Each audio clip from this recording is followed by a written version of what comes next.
Hii kwa wewe ambaye unakaa ofisini kwa muda mrefu sana kwenye kiti bila kunyanyuka kufanya stretching ya aina yoyote ile.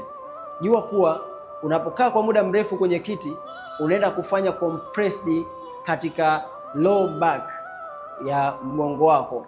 Sasa hiki kitu kinapoweza kutokea, na ndipo mtu anapoanza sasa kuhisi maumivu ambayo yanakuwa mithili ya shoti alafu yanakata. Hii unapoichukulia ize kwa muda mrefu zaidi, diski inaweza mesagwa au pengine kuweza kupishana, na ndipo inakuwa maumivu makali sana kwenye mshipa ambao tunauita sciatica. Na hayo maumivu ambayo wewe utakuwa unahisi upande mmoja kalio kushuka chini, ima mguu wa kulia au wa kushoto, kitaalamu yanaitwa sciatica pain.